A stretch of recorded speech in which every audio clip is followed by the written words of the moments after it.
MoonSwatch mania all over again. We are using Chrono 24 sales data to look at the secondary market debut of the highly anticipated and slightly divisive collaboration between Swatch and Blancpain. Which versions sell for the highest prices, how many are on the market now, and how much markup is the watch experiencing. We'll cover all that and discuss whether this was a good move or bad move for Blancpain, and made some predictions about what might be coming next. This is Time is Money, where the clock is always ticking and money is always moving. I'm Thomas Hendricks with Chrono 24 in New York City.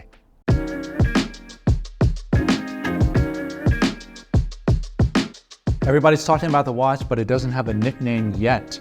Is it the MoonSwatch, the Swatchpain, the Scuba, or my personal favorite, the 50 Fathoms? All right, that'll mean I do like the watch. Let's start with some numbers for context. The traditional 50 Fathoms makes up 60% of Blancpain's revenue on Chrono 24.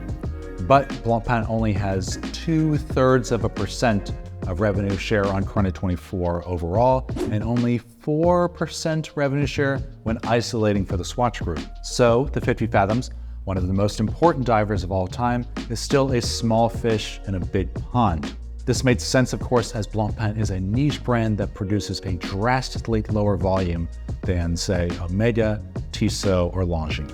Now, for added context, we should note that the success of the Scuba owes everything to the MoonSwatch hype. If Blancpain was the first collaboration, it would not do as well without that MoonSwatch as a warm-up. Being the first dive watch, or arguably the first dive watch, is nowhere near as culturally significant as the moon landing. And the MoonSwatch primer is a big reason why the excitement for this release extended beyond the typical watch buyer. And I bet there were few buyers in that line who don't know how to pronounce Blancpain. Just a guess.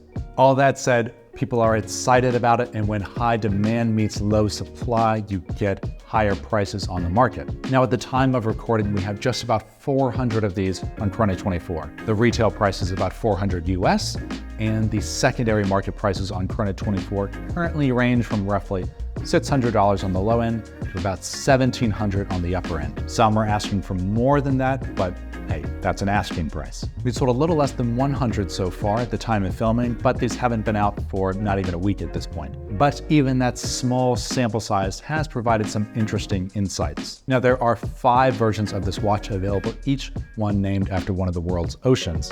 And all the new colors are inspired by the nudibranch sea slug, which is found all over the world with its colors changing by location. And much like the animal kingdom, there is a food chain, a pecking order that's starting to emerge. Now, the most expensive model in terms of median sales price on Chrono 24 is the Blue Atlantic Ocean. Blue has long been a popular color for watches, and it's interesting to note that the most expensive MoonSwatch is a very similar Mission to Neptune blue. In second place is the ghostly Antarctic, and then things get more colorful after that. The Pacific Ocean and Indian Ocean models are very close together in terms of median sales price, and the least expensive is the Arctic version. That said, it's still early and the pricing preferences are still a bit all over the place. They don't fall or haven't yet fallen into as neatly of a hierarchy as other colorful watch series like the MoonSwatch, the Rolex Oyster Perpetual, or certainly the Patek Philippe Nautilus. We mentioned supply and demand earlier, and it's important to note here that as more of these watches hit the site, the more prices will decline in turn.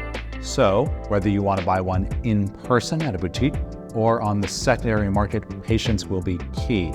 In another MoonSwatch comparison, we see that the resale margins for the Blancpain collaboration are smaller. First, the retail prices for the Scuba are higher than the MoonSwatch, and second, the Blancpain collaboration doesn't have that same earth-shattering enthusiasm as the MoonSwatch. Sure, there were still people lined up around the block for the Blancpain, but it wasn't making international news like the MoonSwatch debut. Now, the biggest qualitative debate question emerging from this collaboration is, does it devalue the Blancpain brand? And frankly, I don't think so. Ferrari is still a Ferrari even though you can buy a Hot Wheels version. If anything, to buy a ceramic version shows how much better the original is by contrast. One is a somber military tool and one is a colorful toy. One has a robust and decorated caliber while the other has a simple as can be movement assembled by a machine. One can last lifetimes and one will not. I mean, we'll see how those plastic teeth on the bezel age, for example. The MoonSwatch actually boosted sales of the Omega Speedmaster proper, and Blancpain does stand to benefit from the outsized exposure that these collaborations bring. We've seen this already in the data. In a week-over-week comparison before and after the announcement, requests for Blancpain on Chrono 24 rose by 40%. And by requests, we mean a 40% bump in the combination of inquiries, transactions initiated, and watches sold. Now, since Blancpain makes up such a small slice of the marketplace, the total realized impact is quite small, but the momentum is there. And in softer terms, this collaboration is purely positive for building brand awareness. The Swatch Group seems to have found a recipe for success, and they're gonna keep cooking. They may not be works of art, but they sell. And that strategy is certainly working for the Marvel movies. I've said it before and I'll say it again, the third installment has a decent chance of being a Breguet Type 20. Many others online feel the same, but others still think they'll opt for a new complication, like a GMT perhaps. Our data analyst Bjorn, shout out, who crunched the numbers for this report, would love to see a Breguet dress watch in bioceramic, and yeah, I'd buy that.